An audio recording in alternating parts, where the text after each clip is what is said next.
In this video, we're going to talk a little bit about modal verbs. Modal verbs are very special verbs in English, and actually modal verbs are kind of like helping verbs, or some grammar books might call them auxiliary verbs.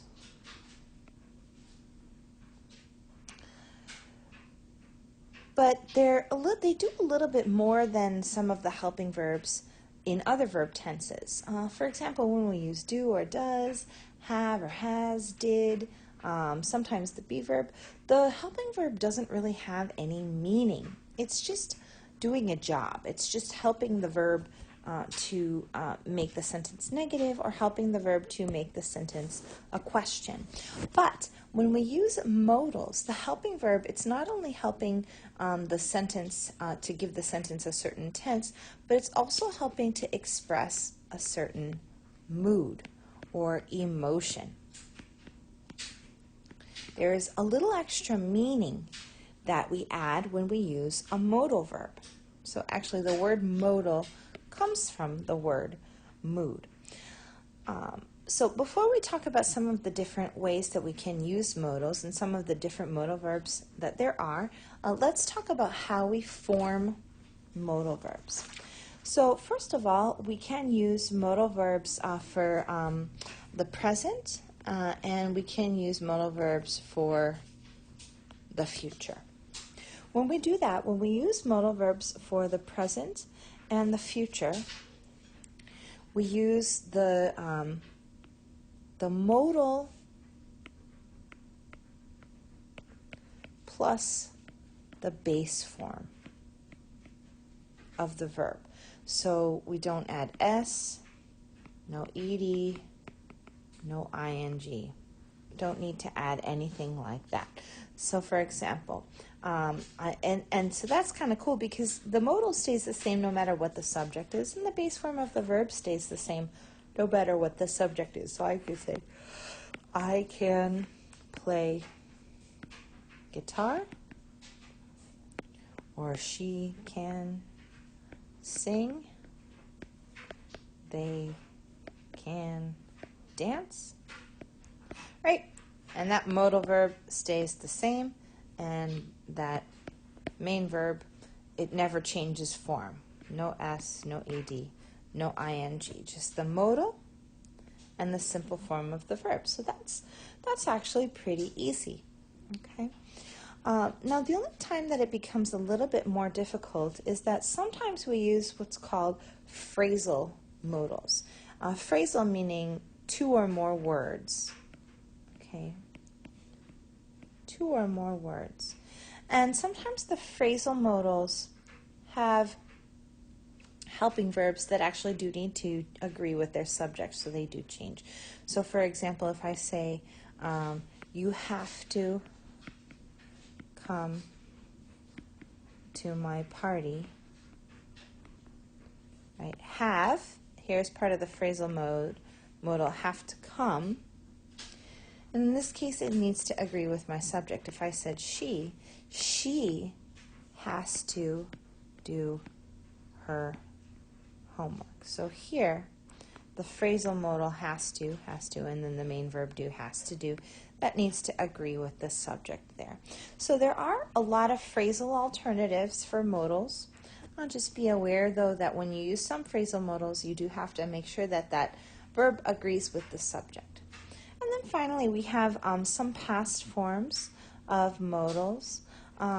So for example, can, the past tense form of the modal can is could.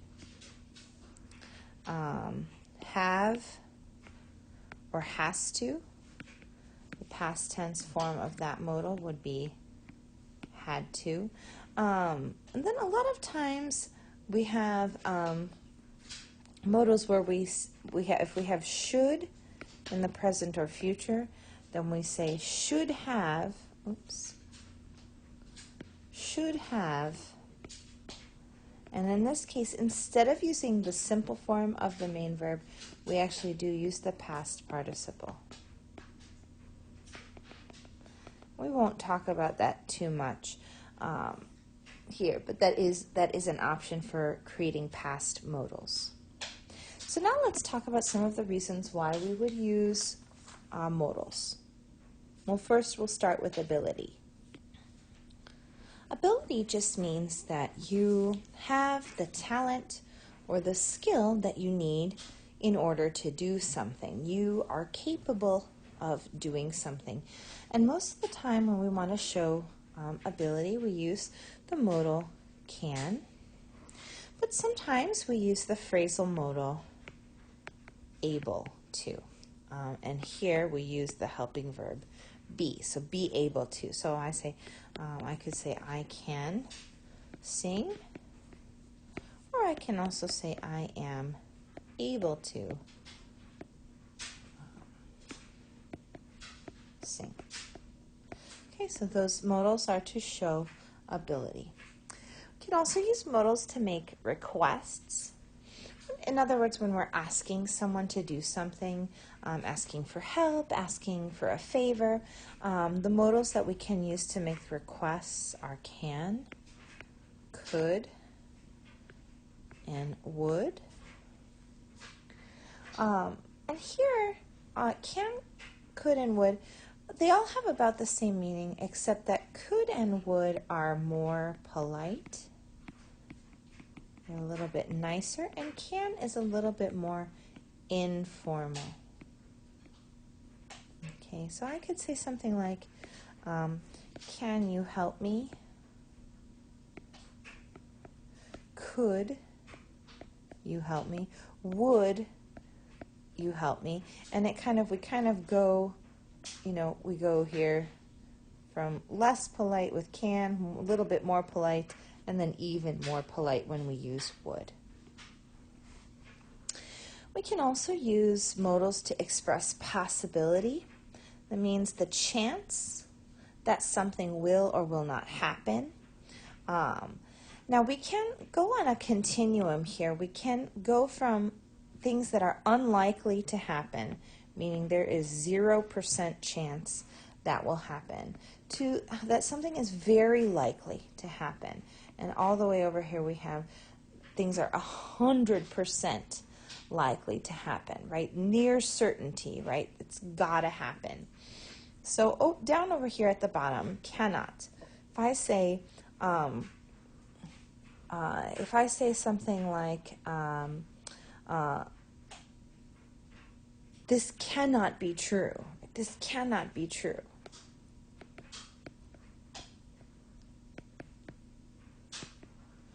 Meaning 100% or 0% chance that this is true. Now, if I say this may be true, this might be true, this could be true, that's all about a 50% chance, 50-50. 50% yes, 50% no. Okay, maybe it is, maybe not.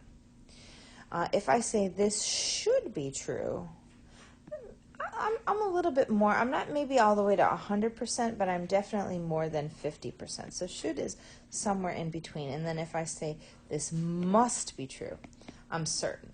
I'm 100% sure that that is true. So that is for possibility. We can also use modals to ask and give permission. And here we have 3 modals that we can use for this. So we can say can, and could, and may. And just like when we are making requests, asking and giving permission also has different levels of formality. Can is the most informal, and then could and may are much more polite and formal. So if I say, can I leave? Yes, you can. Or no, you can't. That's asking and giving permission, but that's a little bit more informal. Now I might say something instead like, could I leave? Or may I leave? Yes, you may. Yes, you can.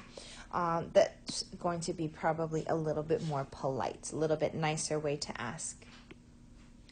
The next modal that we use is for necessity, right? Think that's similar to the word need, necessity or a requirement, something that you need to do. So for this, we have two modals that we use. I can use must, or I can use the phrasal modal have to. The difference here is that must is going to be a little bit stronger. I'm going to use that to show necessity for rules or laws, and have to is a little bit more informal. I won't use that in as serious of situations. So I might say something like, you must wear a seatbelt, right? So that's very serious. It's a requirement. It's the law. Therefore, you must wear a seatbelt. Or if I say something like, you have to buy a present for your mother's birthday. Now, you're not breaking any laws if you don't buy your mother a present, but it's really something that you need to do. It's for most people that's a requirement, but it's not as strong or as serious of a requirement. So it would be fine if I just use the phrasal modal have to. Then we have actually prohibition and lack of necessity. So this is kind of the opposite of what we just were talking about with necessity. Prohibition means that something is not allowed. And then lack of necessity, lack just means that it's not there. You don't have it. You don't need it. So these are actually, we use two different things. So for prohibition, I can use cannot. Now don't forget, cannot is one word, or must not. Okay? Either cannot or must not. You must not talk during the exam. Okay, you must not talk during the exam. That is not allowed. It is forbidden or prohibited. Lack of necessity is different. The lack of necessity, it's not that it's not allowed, it's just that it is not required. You can choose, either do it or don't do it, but it's not a requirement. You don't need to do it. And so for that, we use don't have to or doesn't have to. Okay? So for example, I might say you don't have to do the practice homework. In other words, maybe it's not required for a grade. It's optional. It's kind of a good word to just use to describe when we use don't or doesn't have to. The next reason why we would use modals is to talk about advice. Now, advice can kind of be strong, or it can just be a suggestion.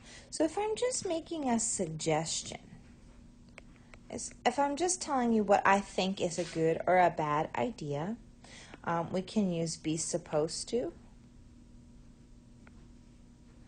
But the most common one that we use most often for advice is should, or should not, when we think that something is not a good idea. We can use ought to, although that's less common in American English. Could sometimes, but really should or should not is the one that we use the most often. You should do your homework, right? You're supposed to do your homework. You ought to do your homework. But most of the time when we're giving advice, we want to use should. Now, there's a certain kind of advice that is strong. Strong advice, or we might even call it a warning, caution. And for that, when we give very strong advice, we use this phrasal modal, you had better, or you had better not. Okay. So, for example, I might say something like, you had better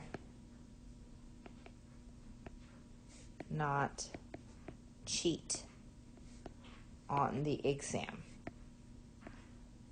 Right? My strong advice, or my warning, my caution. Okay. That is it for modal verbs. We'll see you in the next video.